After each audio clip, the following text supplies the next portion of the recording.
नागपूर जिल्हा परिषदेमध्ये काँग्रेस राष्ट्रवादी आघाडीने भाजपला धक्का देत बहुमत प्राप्त केले। काँग्रेस आघाडीने जिल्हा परिषदेच्या 58 जागांपैकी 43 जागांवर विजय प्राप्त केला, तर भाजपला केवळ 15 जागांवर समाधान मानावं लागलं। स्वबळावर लढलेल्या शिवसेनेला केवळ एका जागेवर यश मिळाले। पाहूयात हा खास आढावा।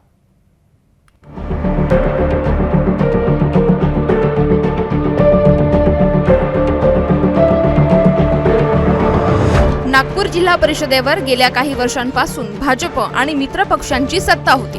भाजपच्या मित्र पक्षात शिवसेनेचाही समावेश होता।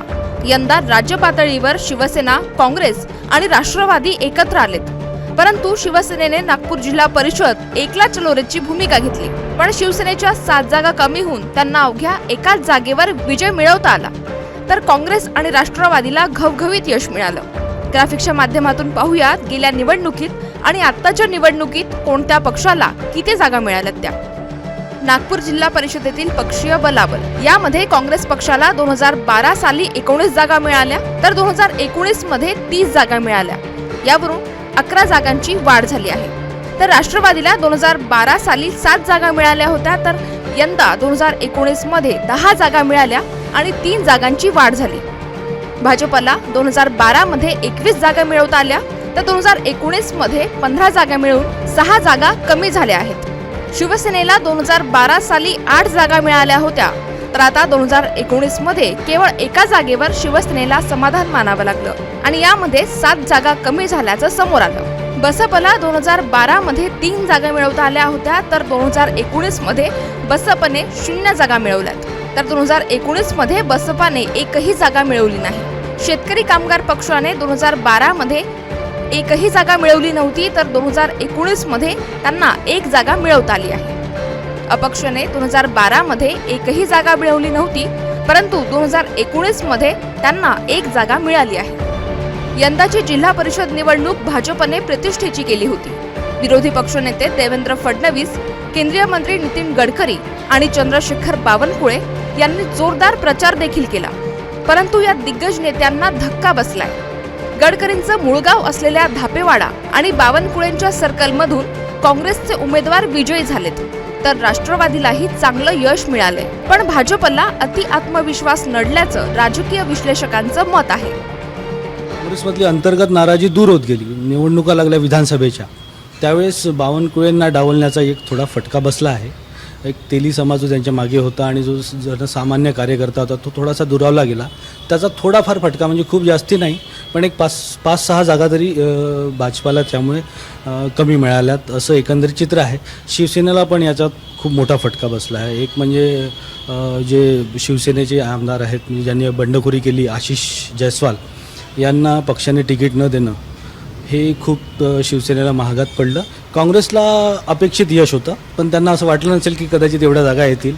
एक त्यांना काँग्रेसला असं वाटतं की 30-32 जागापर्यंत आम्ही जाऊ। या निवडणुकीत 2 नेतापुत्रांचाही विजय झालाय। काटोल तालुक्यातील मेटपांजरा गटातून गृहमंत्री अनिल देशमुख यांचे पुत्र सलील देशमुख हे विजयी झाले, तर हिंगणा तालुक्याच्या रायपूर गटातून राष्ट्रवादीचे रमेश बंग यांचे पुत्र दिनेश बंग विजयी झालेत।